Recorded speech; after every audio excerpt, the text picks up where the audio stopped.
Welcome, welcome, welcome everyone to another episode of the Black Beauty Activist podcast. I am your host. For those of you that don't know me, my name is Dr. Tameka Ellington. I am a fashion scholar. I am an educator. I am a motivational speaker, empowerment speaker, and a lover of all things Black culture. And in today's episode, I selfishly have someone on that I've been wanting to have on for a long time. And this lady I so admire because of her drive, her consistency, and her millionaire mindset. One of the things that I have learned from her so far, and I actually met her it's probably been about maybe 5 years ago. A really good friend of mine, Alicia Robinson, who is the founder for Limitless Ambition. She invited me to one of her events, and this person came and spoke and was teaching us about what she does with coaching and just giving us some tips on, how to shift our mindset. And ever since then, I made sure I subscribed to her newsletter. I get her newsletter on a regular basis, and I follow her on YouTube and just learn as much as I can from her. She's been doing this entrepreneurial thing for a very long time. I am new to this. Many of you all know that I served as an academic for many, many years. So I worked at Kent State for about 15 years as an academic. And so I'm a new entrepreneur. And so whenever I can get in the same space with other entrepreneurs who are doing amazing things, I do that. And one of the things that I think is really important as a person who is new at anything, really, even if you're old at something, it's really important that you're always willing to be coachable, that you're willing to learn. You never stop learning. And so I am always looking to learn from others, and especially glean from others that have been successful in the things that I want to do. And so Black Beauty Activists, it is my pleasure to introduce you to Cheryl C. Perez. Hi, Cheryl. Hi, how are you this evening? Thank you so much for having me. Absolutely. It's my absolute pleasure. And so I'm going to read your bio so that everybody can know about the impact that you're making with your clients in the world. Cheryl, she says, Cheryl C.P. Perez is CEO of Cheryl C. Perez Brands, a brand of companies that provides consulting, coaching, and online training programs to entrepreneurs and small business owners who want to develop and build the strategies, structures, systems, and squads, her 4S Freedom Framework to start and scale their businesses. CP has over 25 years of experience in capacity building for businesses and nonprofits, including her own. So she possesses a uniquely qualified insider view of what makes a brand or business truly successful. And she gives you step-by-step guidance so that you can determine, document, delegate, and reclaim your time and experience, the freedom of living a life that you love. CP is also the host of CPTV, a weekly YouTube show that provides free step-by-step process training for anyone who wants systemization in their organization. When she isn't being a she boss, she has received over 100 awards in her career and have been featured in several publications, including NBC and Fox News. CP, when she's not busy being she boss, she loves football. I remember the last time I saw her, she came dressed in her Browns outfit. So she loves football, spending time with her husband, her 6 children, and 2 fur babies. And let me just say this: 6 children. Yes. That means that even if you are a mother, you can still be successful. Oh, absolutely. Even more so, Yeah, right? you can Yes, still be yes. successful. And she says she loves retail therapy, HGTV, and mandatory self-care. Absolutely. CP says, I'm all about working smarter, not harder, because working from the beach, is my idea of heaven. So let's keep in touch. I'm on YouTube, she says, Instagram, LinkedIn, TikTok, Facebook. So I'm going to drop all of her links in the description once this episode is posted so that you guys can follow her and can learn more about what she's doing and how she's working with her clients and how she can help you grow. If, entrepreneurial journey is your journey and you want to learn more, one of the best people to learn from is CP. Thank you so much. That was amazing. Yeah. I'm excited. Yeah. And I think that I just have to say that what you are doing, creating the content, having the podcast, sometimes I think folks see production like this and they think, oh, that's cool. That's easy. But I think we both know that it is not. It takes so much. It is definitely a labor of love Yeah. to provide that Yep. support and that content for your audience. And so I commend you. Thank Because you. a lot of people have the goal and have the dream and maybe even have the idea, but you've taken it a step further and taken action. And so Yeah. it's amazing Well, to be here with you. I have good people to model after, like yourself. Well, thank you very much. Yeah. Yeah. I would love to talk with you about how you grew up. Did you come from a family of wealth and entrepreneurs? Were you like the first person to step out and do something different? Yeah, no, I grew up in a small town about an hour and 15 minutes outside of Cleveland, Ohio, named Youngstown, Ohio. Oh, okay. Yes, so Youngstown was a booming town that was, I think founded. I'm not even sure when it was founded, but it was a very Italian city. But it was surrounding the steel mill, very much so. It's like halfway between Cleveland and Pittsburgh. So Yeah. like half of Youngstown are Pittsburgh Steeler fans, and the other half of Youngstown are Browns fans. And so it's all about the steel. And when the steel mills began to close, poverty struck the city just like it did in so many Midwestern cities and towns. Mhm. And so in essence, I grew up, in the hood. I'm on the south side of Youngstown proper. Some people will say I'm from Youngstown, but they live in the suburbs, Boardman Right. or Kimmerfield, or Right. no, I'm Youngstown proper, south side. Grew up with divorced parents. So pretty much a single mom. My dad was, a part of my life, but I am a Generation Xer. So, it was more like every other weekend, 2 weeks in the summer. And we had a great relationship, but my dad was kind of a workaholic. He worked at Lordstown at General Motors and retired from there finally after 45 years. Wow. So he was an auto worker. My mom was an LPN for the majority of her career. And so I don't even know how we lived, off of what I came to find that she was actually making. Like, I don't even know how we lived off of that. But even though I grew up in the hood and in the 90s, when the crack epidemic Yeah. at an all-time high, there were crack houses next door. And Mhm. it never felt like, the hood inside my home. And so when my mom worked her butt off, I had a Catholic education. So I went to Catholic school on the south side of Youngstown. And then I also went to Catholic high school. And no one in my family was an entrepreneur. I mean, at least to this day, I still don't know of anyone.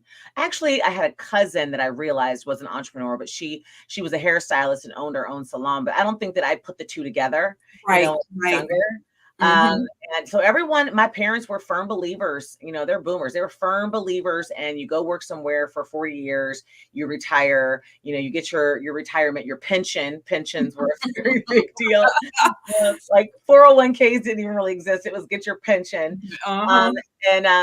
But they did instill in me, even though neither one of my parents were college educated, they did instill in me, the focus on, going to college, going to school. It almost wasn't an option for me because they did talk about their regrets when it came to not pursuing higher education. Mhm. And I think they're not pursuing higher education was more as a result of not being able to, being Black when they grew Yeah. up, Yeah. during Jim Yeah. Crow and things like that. I think that Right. that was a part of the problem. And I think that my mom and dad worked hard and they just thought that college was going to be a better opportunity for me. So they made sure Wow. that they paid for me to go to parochial school, to give me the best chance at some college preparatory education. And my mom wanted me to be an attorney.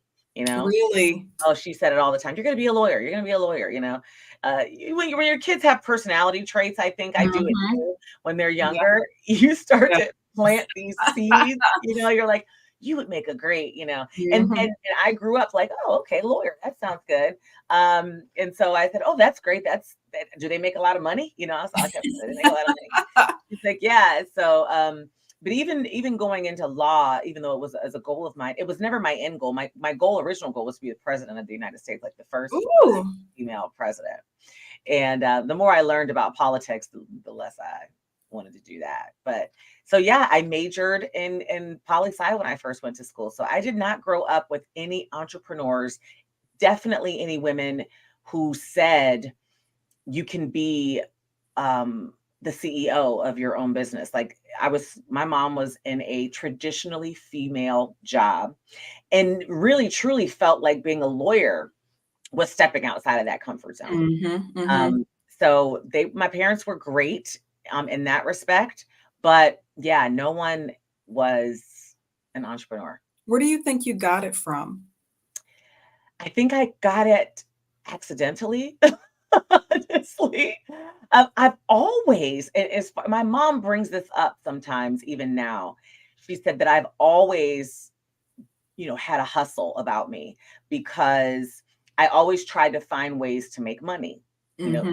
Even when I was in elementary school and middle school, I hated, and still to this day, hated asking people for financial help. Like, Mhm. I've Yep. always hated it. And so even my mom, I saw her working. She would pick up doubles and triples. She worked holidays. My Mm. dad worked overtime. I mean, he worked 6 days a week, usually 10, 11-hour days. Wow. And I just felt like, okay, if you work hard, you can make money. And so my goal was to always make money for myself so I wouldn't have to ask them because I thought if I ask them, they're going to work more. Ooh, yeah, We're going to spend less time together. And yeah, so I don't want them to work more if I ask them for money and they're already paying for. So I'm a problem solver by nature. So yeah, yeah. um, my mom said I've always had that. So I always had these little like hustles, Mm. in middle school, in high school, I worked at the mall, but one of our opportunities when they were changing our compensation structure, I was in a retail store, was to make commission. Mhm.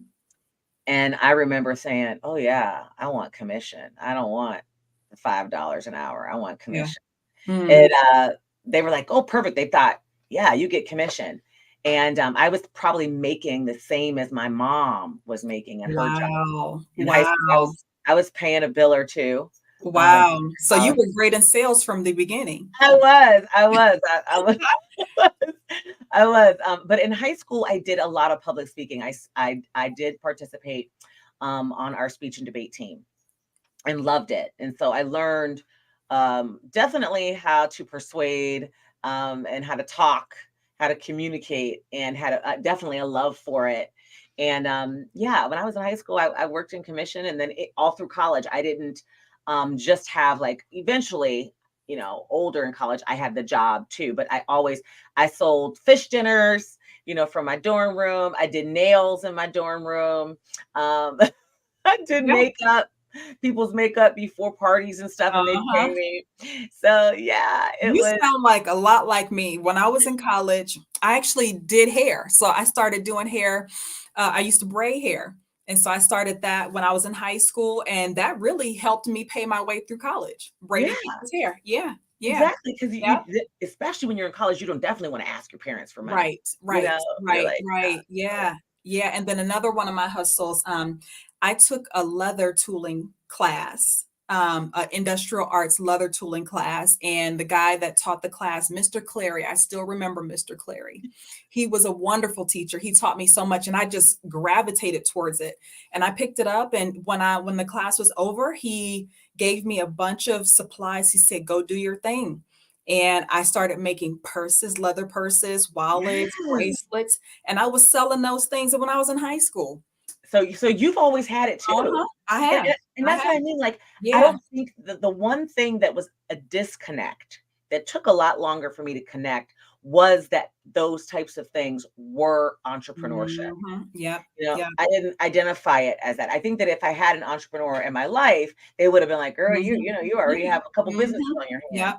So Yeah. it did take me a lot longer to embrace this concept. But Mhm. yeah, I feel like Yeah. I stumbled upon it um, from a skill set perspective. I just stumbled into it.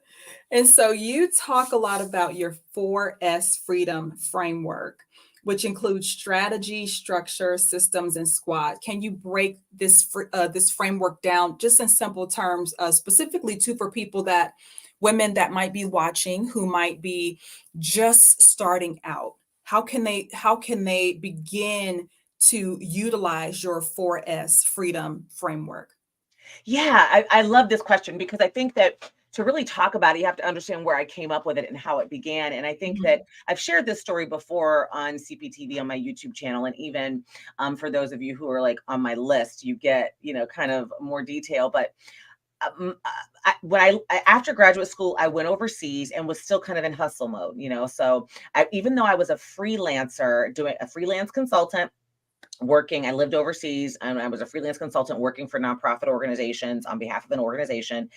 I didn't, again, compute it to being entrepreneurship. Mhm. I was still in that you're supposed to work for somebody else mindset. And so I thought I was working for somebody else, even Mm. though I was technically a freelancer. So in essence, that was my first business, even though I had zero structure, zero official, it wasn't legit. I was just like getting a 1099, right? Mhm. Didn't understand any of the fact that, I mean, I was just working for this one client as well. Now I call it a client, but back Yeah. then they were my boss. Yeah. Not even realizing that I could have additional ones of them, had I Wow. really put things in place. And when I came back home from overseas, my mom is very traditional in the sense that, I was supposed to be married. Like I was supposed to get married. Like my whole purpose in life, as far as she was concerned, was to like find a man. And I was going to like, mid-20s, you're like old to be getting. Yeah. Yep. And so I was getting married, in my early 20s, I was getting married. And so I said, all right, we have goals. Now all of a sudden it became more clear that this situation that I was doing, this side gig that I had, this, non-business business that I had, could be continued, and it could be an amazing opportunity for me to build a nest egg for us as a couple and as a family Mm. to build a dream. Yeah. And so I'm more of a, that's what we want to do. Okay, I'm gonna make it happen type of Yeah. person. Yeah. My husband and I at the time talked about all these things we wanted to do. We wanted to own this house. We wanted to have a big house. We wanted to do all these things. We wanted to live in a certain area in Cleveland. Because at this time, my family had moved to Cleveland, so I moved to Cleveland.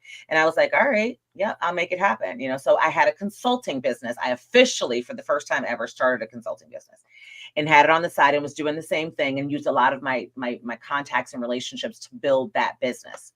But I didn't know what I didn't know. Yeah. And so I set up the business, and shortly thereafter, was going through a divorce. And after 3 years of marriage, my husband and I were divorcing for a number of different reasons now looking back. But um, the main reason was I had to go. And during the course of the divorce, I've learned that the way that I had set up my business and structured my business was detrimental to me being able to walk away with my business. Mhm. In essence, it was marital property. It was something that we were Yeah. supposed to split 50-50. It was something, even though I was like, no, you didn't have anything to do with it. But all of the evidence, the way that I set it up, the address that I used, the money that I used to get my LLC, the money, the Mhm. bank, the account that I was using, it all pointed to our joint assets, Mm. which indicated that our business was a joint asset. And Wow. it wasn't. And so the only way that I could get out of it, my attorney was like, you're not going to get out of this unless you dissolve.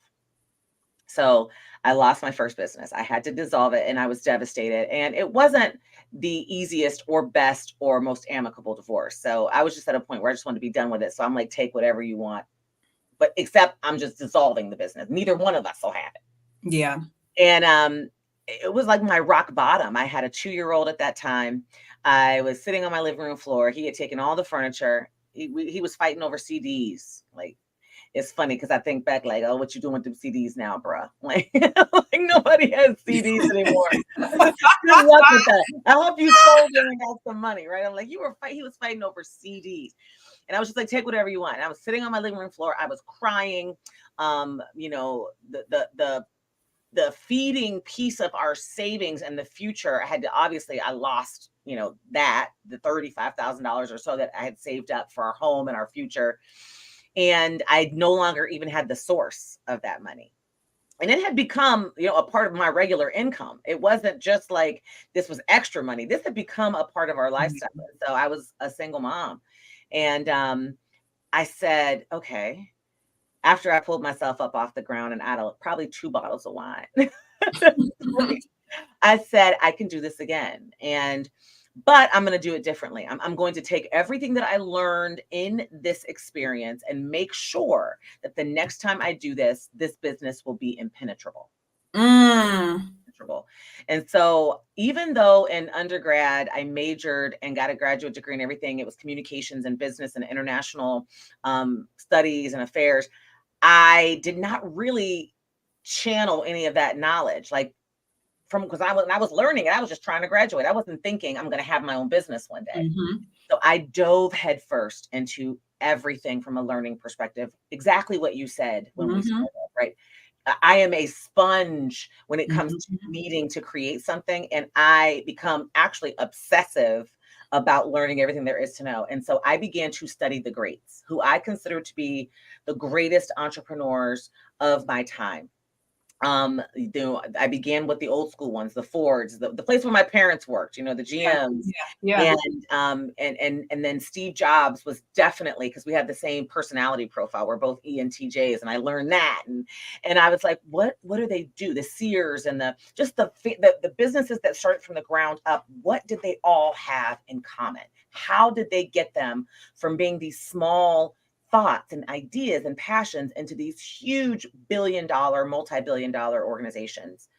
And I found a recurring theme amongst all of them, which was they all had strategy, structure, processes, and amazing teams. Wow. And so I knew if I can just create that this next go round and focus on that, everything else will fall into place. Wow. Sometimes as entrepreneurs, we get caught up in what I call the minutia of being an entrepreneur. Ooh, right? Please explain that. Because that might be where I'm at right now. Right. We get caught up in the brand, the colors, the name, the website, the product. Is it the right product? Is it the right price? Is it the right, am I doing it right? Do they like me? Do they not like me? Am I making enough sales? We get caught up in the minutia of being an entrepreneur. But what we don't realize is that the very nature of who we are as an entrepreneur means that we will probably, most likely, indefinitely, and I can probably promise you and guarantee you, you will have more than one business in your lifetime. Yeah. And what that means is you're going to have different products and services. Yeah. If you focus on the 4S Freedom Framework, your strategy, your structure, your systems and processes, and your squad, you can plop any product or service into it and it will be successful. So I began to not focus on what I was selling, the product, the packaging, the pricing, what it looked like, the branding. I said, no, I'm going to set up my structure so that no matter what happens to me, nothing can happen to it. That it is strong, that it is structured well. I am going to focus on creating my game plans and implementing them, my strategies. I am going to focus on making sure that I've got such efficient systems that I can grow and scale rapidly. And then I'm going to make sure that I have a dream team by my side all the time. And once I began implementing that in my newest business, that was the first time that I really began to see exponential growth. I went from 0 to, in my first 18 months, $300,000 in revenue. And then in my first 3 years of that business, we were at over $1 million. And I was like, okay, I've got it, and there were definitely struggles and there were all of that stuff still existed. It wasn't like a piece of cake, but I just stayed steadfast and focused on that 4S. And I felt like those 4 S's lead you to freedom. Wow. They did. And that is where the 4S Freedom Framework was born. And that is really what I choose to work with startup and growth stage entrepreneurs and small business owners on, because if we can master that as Black people, as women, as people of color, who may, as individuals who may not have ever really seen an example of successful entrepreneurship in our immediate circle, if we can just focus on that, mastering that, everything else will fall into place, because any product or service or passion or growth that you experience as an individual, which will change your passions and change what you're interested in, you can plop that product or service or idea into that structure, strategy, system, and team, and it will flourish. Will flourish. And Wow. so, and I've done it. I sold that first business, which was a whole different experience, and said, okay, I want to do something different now. And started something different and did the focus on the same thing, and saw that business also scale and grow. Wow. And then I've merged that business underneath, a new brand, and added services and products, and continue to focus in those areas, and continue to see those growth, and all of those things that require innovation and expertise in your entrepreneurial journey will come from those 4 S's. And if you pay attention as an entrepreneur, those 4 S's are the ones that cause you the most stress, right? Those are the S's that you feel like, oh my God, I got to get, always one of those S's that you got to get together. Yeah. Yeah. And those are the 4 S's that make your list the longest. But those are also the 4 S's that, when you know how to do them, you now know how to be a CEO. You know how to be an entrepreneur, regardless of what the product or service is, and you'll be one forever. Wow. You often talk about the importance of shifting your mindset as well. And that is something that I think a lot of us, first off, as women of color, people who may have grown up in a situation where they were poor, or like you said, you were first generation college student, right? So yeah. So people that are first generation college students, like myself as well. And poor. And poor. Yes. Absolutely. Yeah. When we grow up in a situation like that, the idea of possibly becoming wealthy is like the furthest thing from our mind. Only thing we think about is how can we survive from one check to the next check, or, whatever the case might be. And it's like survival mode. It is. And I'm in the process, and like I said, I'm a learner. I love to learn, and I'm in the process of reading this book. A friend of mine recommended this book. This is called "We Should All Be Millionaires" by Rachel Rodgers. And I want to learn as much as possible, because I see myself as a millionaire as well. Absolutely. As a billionaire. Yes, I see it. I just can't touch it yet. Right. Yeah. And so, how do you begin to help your clients shift from a mindset of poverty to a mindset of abundance? Yeah. Mindset, in the story that I just shared, I talked about what I didn't have the mindset of even understanding that I was an entrepreneur for years, even though I was an entrepreneur. Yeah. And that's the perfect example of when I finally wrapped my mind around the fact that what I was doing was entrepreneurial and that could grow wealth in my life, is when everything began to shift and change for me. Is what made me actually go through the process of starting and officially starting a business. Even though I had to dissolve that business, it was that mindset shift that took the longest for me to adopt. And now, when I teach the 6 steps to starting your business, I have 6 steps, the Startup Academy. It's like a whole thing. And the first step is getting your mind right. The very first video that I ever did on my YouTube channel was getting your mind right, because everything revolves around your mind when you are pushing forward and handling life and working. Regardless, your mind is the key. And in my business that was growing so rapidly, I had a team of about 65 people. Oh my gosh. I was introduced to a book called The Secret. Well, I was introduced to the movie. Yeah. And I watched it, And I said, oh my God, like, yes, this is it. And so I made my team watch it at one of our team meetings. I did like a movie night and I hosted them all at my house and we watched it. And then we all kind of like began to write down affirmations. That was when it was like 2000 and maybe, wow, 12 or 13, Mm-hmm. 11. When maybe it had to be 2011, 2010. When I began my focus on mindset work around affirming Yes. and overcoming the blocks that Yeah. I had. I watched my mom rob Peter to pay Paul. Yeah. I mean, literally, like I said, I helped pay bills at Yeah. home. Yeah. I Me too. listened. I watched my mom, struggle. I mean, she was making as an LPN in the 90s, I think she told me $27,000 a year. Oh my word. Can you imagine? I'm like, that's like groceries now, right? I mean, Yes. most people Yeah. are spending groceries at like Yeah. 2023. And I remember her constantly talking about, for me as a female, I didn't need to know or understand finances. Right? Mm, I needed to know and mm. understand all the domestic and traditional things. So she taught my brother how to balance a checkbook and Wow. how to do the checkbook thing. And so I was on Wow. my own when it came to finances. I had a very tumultuous relationship with money. I didn't feel like I should touch it.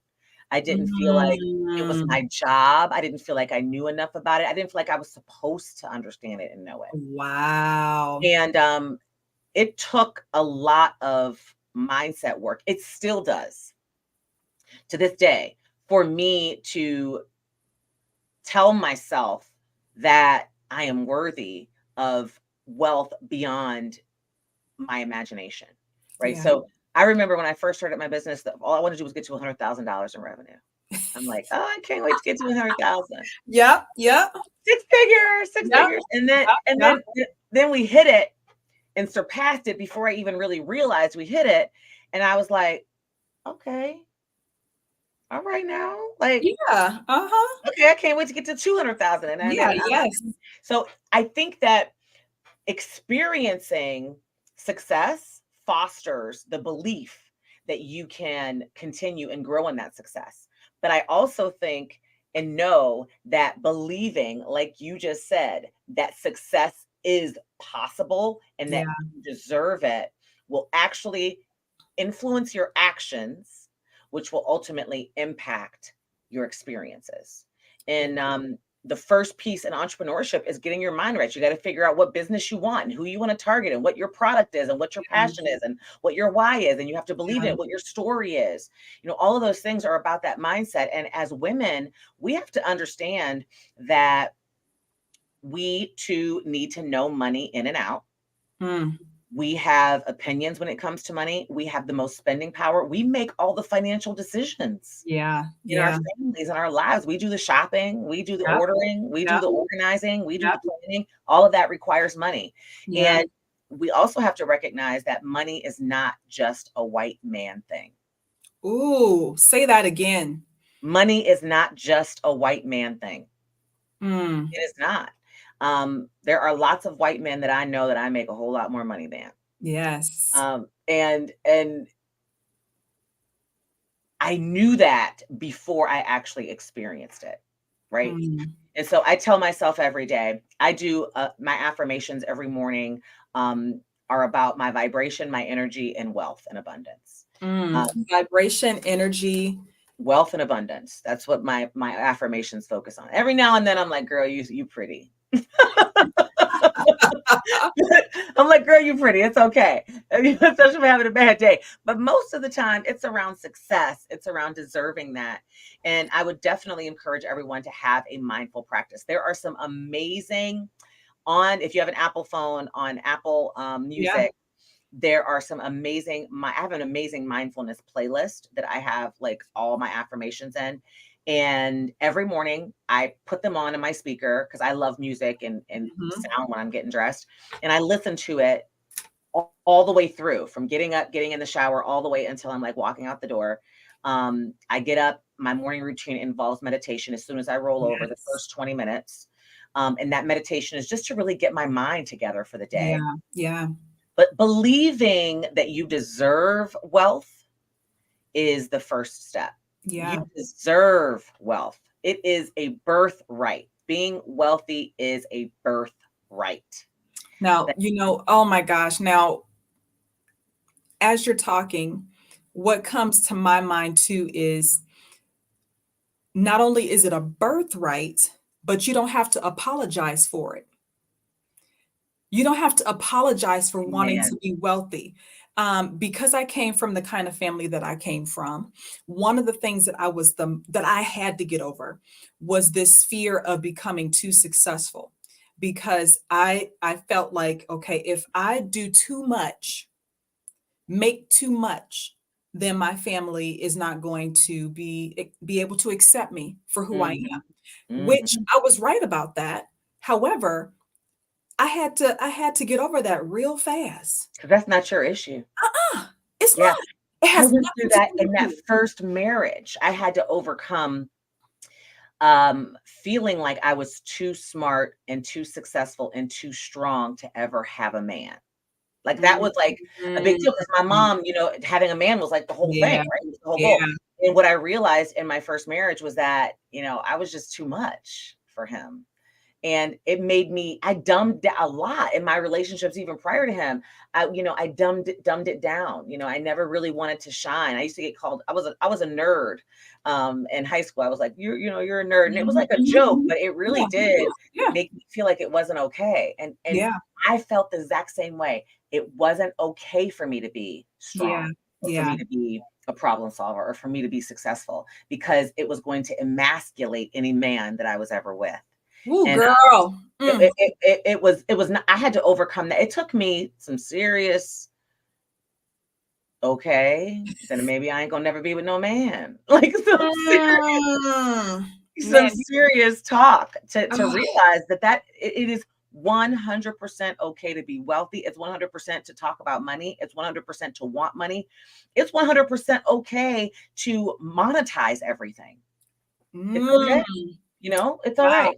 Yes. And doesn't make you money hungry, it doesn't make you a gold digger, it doesn't make you any of that stuff. It actually makes you A an smart icon. business person. Absolutely, an Yeah, icon. yeah. Mhm, mhm, Now, one of the things that come to mind when you were speaking to, is I had one of my boyfriends that I had when I was in college. We were together for about 6 years, and I was in school for my master's at the time, and I told him I had just met the dean of our college. She was a Black woman. She was the first Black college administrator that I'd ever seen. mm, And I came home and I said, "You know what? I think I might wanna get my PhD." And he said to me, "Well," because we had been talking about marriage. Like I said, we were together for about 6 years, and marriage started coming on the table. And he said, "Well, there's no way I would marry a woman who has a PhD if I only have a bachelor's degree." And I began to believe, "Oh, well, maybe I don't need a PhD." I mhm. stuck in that for probably about a year or so until I realized him saying that really was just about his insecurity. Yeah. It emasculated him. Lady Gun. Yeah, Yeah, his yeah, insecurity. yeah. And I was like, I can't stay in this relationship, you know? My marriage, I was married for 14 years. I just ended my marriage 2.5 years ago because I became my husband's competition. Mm, When I started not needing his allowance, because he gave me an allowance every month, right? When I got to the point where I didn't need his allowance anymore, it began to become a problem in our relationship. I have had this conversation with my girlfriends, and I don't I I have dated outside of my race once, but I've never had a relationship outside of a Black man, Right, right, right, right. ever. And I wonder, I mean, she's a Black woman, so we were talking about this. I wonder if this exists in other races because I feel Mm, like I hear this more often than not when it comes to Black women in Black men. And we also have this duty culturally to uplift and to Yeah. support Our and men. to Yeah. protect our Black man. Yeah. And the pressure that Yeah. you were discussing was the same thing that I was feeling, and it's not okay. Mm-mm. It's just not No. okay to put me in a space where where I can't be who I am because it emasculates you. That's like it took me a long time to be able to say to myself, "Oh, that sounds like a personal problem. Don't have nothing to do with me." When it started sinking in for me. So, as I mentioned, I'm a scholar. I've written several books, and one of the books that I was most excited about is actually this book right behind me. It's called Textures: The History and Art of Black Hair. So it was Mhm. based on an exhibition that I had curated, and I was pumped about this book getting published. This was the first time I'd ever worked with a publishing That's house. huge. Yes, It's so huge. it was a big deal. When I got my copy, the publisher sent me my copy.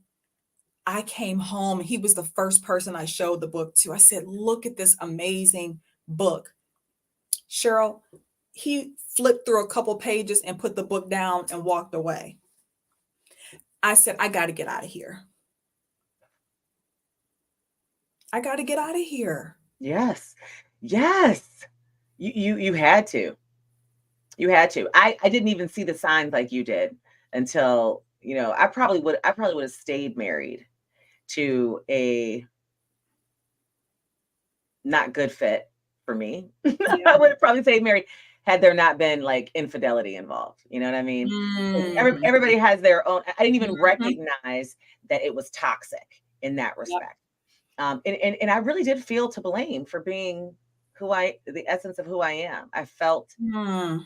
blamed for being, I felt, I took responsibility for the lack of success and for the failure of the relationship because I felt like I was just too much. And so for a long time, I didn't date. And then when I started dating, and I still kind of deal with blocks. Like I just anybody, I don't talk about how much money I make, especially if a man asks me, like, or Mhm. if I'm out and a man says, "Oh, what do you do?" I'm always like, don't worry about it. You know, I still deal with shame, I think, to a certain degree around that. And this conversation that we are having right now is making me realize that that's probably a part of the reason why I don't um, share success, readily sometimes with my male counterparts, because I don't want to be judged or perceived to be masculine, or too much. So I think that's a mindset that I need to consistently work on and work in, and that I really do focus on teaching my girls. Yeah. Because my girls, I've got older girls now too, and they're struggling with relationships. I mean, as women, they want relationships, Yeah. and they tend to want, like, alpha men. And I'm Mhm. always like, it's gonna take A an special alpha, guy. Mhm. alpha plus, you know, Yeah. that's he's got to be so alpha that he is so confident in who he is, Yes. that you have being successful is going to make him feel even more confident. It's gonna be a Yes. reflection. Yes. And I'm like that energy, I'm sucking it up right now because I'm still yes, looking for my king, honey. I'm yes. still looking for that person that's That going to do king that. has got to see you as a reflection of his masculinity. Yes. Yes. I allow her to be in her complete feminine energy because I am so confident in who I am. Um, it's a special man, that can deal with even the backlash from that sometimes. Well, just me even being a PhD doctor. Yes, you're a little too smart, Yep. a little too educated, Yep. right? A little too Yep. educated. I've had several people tell me, like several men tell me that I'm intimidating. Hmm. Several Yeah, men. I've heard Yeah. that.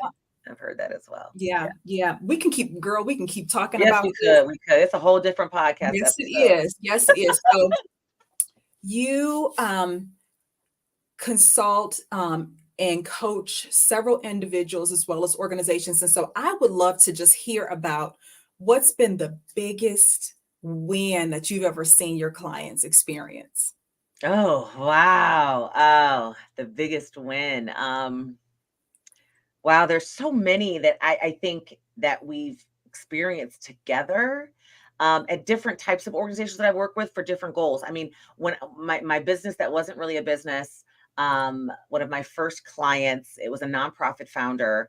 My consulting business surrounded helping nonprofit organizations, NGOs overseas get started from the ground up Mhm, and secure mhm. their initial funding. And I think that our original goal for him, he was in Kenya. I was based in Kenya. He was in Kenya. And the original goal for him was for him to get his first 100,000 US dollars, which would have Yeah. equaled at the time 500, no, 50, 5 million in shillings. Okay. And that was our goal, to get his structure in place, get his board created, get his mission statement, his fundraising plan, his financial setup, the whole thing, the case statement, his board recruiting processes, everything kind of structured and set up to get 100,000. And he secured a $500,000 grant. And that was my first time that I felt like, okay, I know what I'm doing. Like I know Mhm, what I'm doing. mhm. More recently, working with startup entrepreneurs has become a complete passion of mine. Um, and I have seen multiple clients, go from passion to complete launch and make their first 20, 30, or $40,000 Yeah, in revenue in their first couple months. yeah, And sometimes it's just a matter of getting to that point where you're like, wow, I can do this, and I can just take this information and multiply it. And yeah. um, I had a startup entrepreneur that was in my coaching program for a year. And my startup coaching program, which basically takes you from, idea all the way to launch. And it took us a year because we were only doing one coaching call a month. You have an option Mhm, for yeah. a month or one a month. And so we were only doing one a month because she was, she had a full-time job. Mhm. And I think the biggest success for us was we set a goal, a quit date. When are you gonna turn in this letter of resignation, girl? And we knew we had a budget, so we knew what it was going to take to run our business. It was going to take about 15,000. It was a consulting business, so it Yeah, wasn't a whole lot of overhead. And yeah. she's making 70,000 at work, so we needed to make sure that she could bring in at least 85 to 100,000 before she Mhm. quit her job, so she could replace her income. And so I Mm, was like, we need to be focused on 100K. That way, you've got your taxes in there and all that kind of good stuff as well. And at the end of our program, at the end of that coaching program, she was at about 60,000 in revenue. And 3 months later, we did a follow-up and she had hit her quit date. And she's like, I quit. I did it. Because I called her. I'm like, did you quit? Like, our quit date is on my calendar. So it was on my calendar and it popped up that morning, like, quit your job. I'm like, wait a minute. What is this? What is this? What does this mean? Because I live by my calendar. I'm like, what you mean quit your job? And then I and it was her. And I was like, because she had sent me a calendar invite and I called her. I'm like, did you quit? And she was like, I did. I quit last week. I quit a week early. mm. And that was like, yes, sis. Yes. Yes. And so to see that and experience that she was that much closer to freedom. And I think that the biggest emotional win has been seeing my clients have freedom and flexibility and being able to be with their children, Mm, experience that. I am a football mom. I'm a dance mom. I'm a, kids involved in all kinds of stuff. And I've mhm. never been in a situation where as long as I had enough notice, my kids knew as long as you gave me enough Mhm, notice, I can be mhm. there. I can just drop Yes, it off. yes. And just being able to enjoy those types of things, I think are huge, Yeah, yeah, for folks who would have to request PTO or yep. would have to explain, why they need time off or have to make up a story, Mm, have to lie. right, right, right. So Mm, and being able to, I mean, my future business, I'm excited about because I've already got that idea in mind, and I want to be able to help people also achieve that, being able to work from anywhere in the world so that they can also travel. I miss traveling the way I used to travel so much. mhm. Wow. Do you have anything that you would like to talk about that we didn't speak on today? No, I mean, I think that we've covered some stuff that I didn't even think we was gonna cover. About men and everything. Yes, yes. if I was going to leave everyone with a piece of advice, it would be, know in your heart of hearts and with all your might and with all your energy that you will be successful in your entrepreneurial journey. That is more than half the battle. You have to know it in your heart of hearts, in your mind, in every aspect of your journey, because there will be times where you want to just give up. And I think that there will be situations, there will be confusion, there will be lack of clarity, there will be misunderstandings, there will be not knowing what to do. There'll be, influxes and cash flow. There'll be like, where you made some money, you've got to invest it back in the business, and you've got to make those tough decisions where you've got to fire people, all of those things you're going to have to do. And if you can just stay focused on knowing that you will be successful, you will have the entrepreneurial dream. I mean, I know right now I've never experienced an 8-figure business. I've never experienced a $1 billion business. And that's my next dream. That's my next thing. The 7-figure, we passed that mark. I'm like, all right, we trudging along, we're getting there. And in the next 3 years, I know we'll hit 8. And I know I'll be a billionaire. I know that in my heart of hearts. And so I think that will get you through anything. The knowing. Yes. Because you move different when you know. Exactly. When you know that you're going to find a parking space, when you're going someplace and there's parking, you go at a whole different level of okay, chill, Absolutely. Absolutely. Less anxiety. And I just feel like I don't have anxiety around success. It's not something that I have anxiety about. It's not something that I question. Yeah. And every single time it happens. Yeah. That's beautiful. That's so beautiful. Where would you like the audience to stay connected with you? I am on all social at Cheryl C. Perez. So Instagram, but I would definitely say my passion is providing value and giving value. And so I would definitely say the first stop should be YouTube, because if you've got questions, if you've got stressors, if you've got challenges, if you've got pain points that you're experiencing in your entrepreneurial journey, there is probably something on CPTV, on YouTube at Cheryl C. Perez. There is definitely something there that can help provide you with some guidance and some tips and some resources and some tools. And so if you're going to connect with me anywhere, I would definitely say there, because it's full of free stuff. It's full of free value. And once you're there, we'll automatically connect everywhere else. Nice. Very nice. And congratulations. I saw that you had 20.7 thousand subscribers on YouTube. Yes. That's a blessing. When I first started listening to you, it was kind of it was in the early stages when I first got started. And I think you had maybe about 5,000 or 6,000 people at that time when I first started listening to you. And now you're up to 0. Wow. I mean, I started the channel 0. And I in the early days, we were like, this is the perfect, it's an entrepreneurial journey, even on YouTube.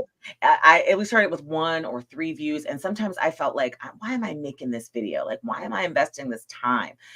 I'm not seeing any results. And, but I knew that we would get to 20,000 subscribers someday. I know that we'll get to 100,000 subscribers. I know that we'll get to 1 million subscribers. Because that is my ultimate dream, is to touch the lives of 1 million entrepreneurs, aspiring entrepreneurs, growth stage entrepreneurs, to help create freedom through entrepreneurship for 1 million people who want it.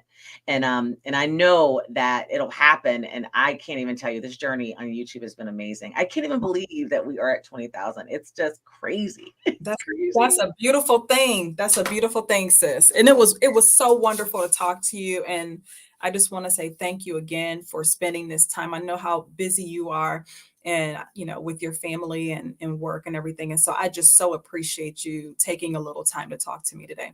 Thank you for your support, and thank you for having me, and thank you for this great talk. You know what I'm saying? It's like, yes. We needed to get this out. Yes, we did. And thank you Blessed to be for giving me this opportunity to live in my purpose, because that's truly a gift, and I appreciate it every single time that the universe and God gives it to me. I appreciate it, and I appreciate you for being the vessel through which I could experience that today. So I Oh, appreciate you so much. sweetheart, that's so nice. Thank you. Thank Thank you. you so much. I'll be in touch with you soon again because I want to learn more about that 4S because Oh yeah, I absolutely. feel like that's something that I need right now in order for me to grow now. So I've been in Hmm. business for 2 years now, and I'm like, I need another strategy Hmm. to help me move beyond where I've started myself. So mhm. Absolutely. I Yeah, would love to. Definitely reach out. yeah, We'll set up yes, a discovery call and see where we can what we can. yes, yes, absolutely. Have a good night. You too. Have a good night. Bye Have a good everyone. night. Bye. Oh gosh, that was such a good conversation. She is such a wonderful person. Like I said, she was working with a friend of mine, Alicia Robinson. I believe she was coaching it, Alicia, at one point, but she's such a wonderful person. And what I love the most about her is she is okay with giving away information. And the reason why I say that is because there are, unfortunately, there are still so many of us like Black people, when we make it and we do well, we oftentimes don't want to share information because we're afraid of competition, or we're afraid somebody's going to take something from us, or whatever the case might be. And Cheryl is just an open, authentic, beautiful soul who wants to see everybody else win. And I appreciate that about her.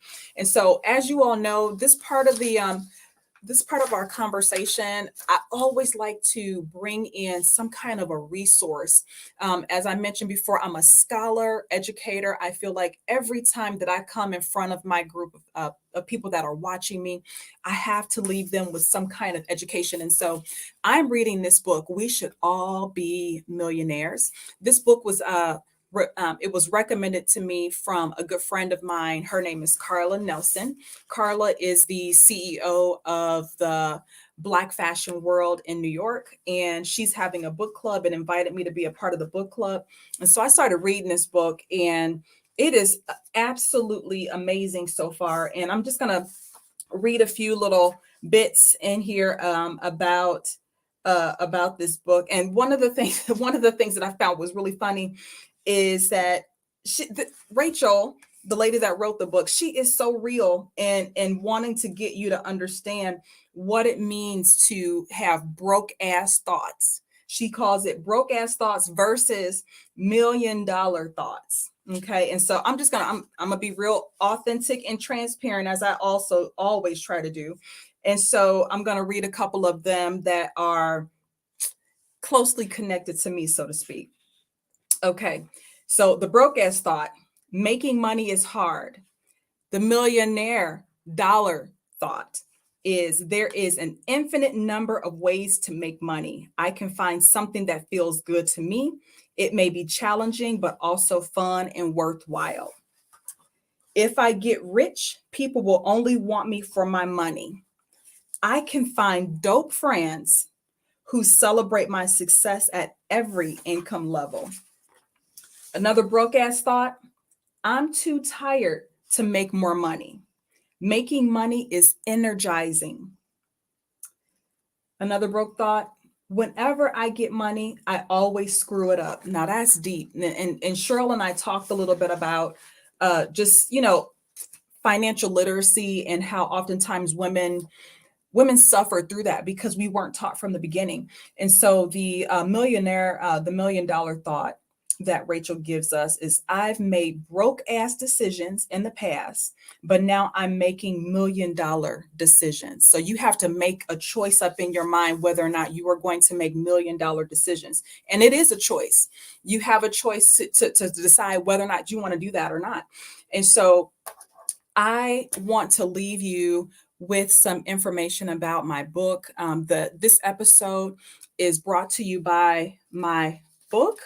I've talked about this book for quite a while. This book has been able to touch the lives of thousands of students. I am on my way to Southern Connecticut State University.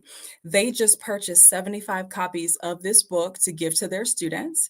And I'll be going there to do a speaking engagement for them for their National First Generation Celebration Day. So I am super pumped. I'm going to be teaching them how to spread their wings and become GOAT status people. And what I mean by GOAT status, I always actually when I go to my speaking engagements, and especially if I'm going to be talking about this book, I often wear a shirt that's called I call the shirt grinding towards GOAT status.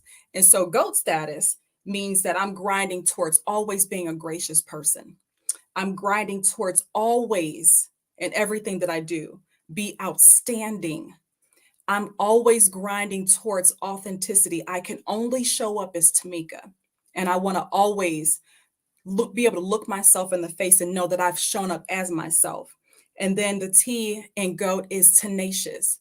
I want to encourage these young people to always be tenacious towards your dreams, your goals, whatever it is you want to do in this life, be tenacious in that. And so I want to thank you all for listening this evening. I hope that you enjoyed it. If you love this episode, please make sure that you leave a comment for me. I love comments. I see we got 12 comments that I'm going to love looking at after we get off. And if you haven't already, please subscribe to the podcast. Leave a comment on YouTube.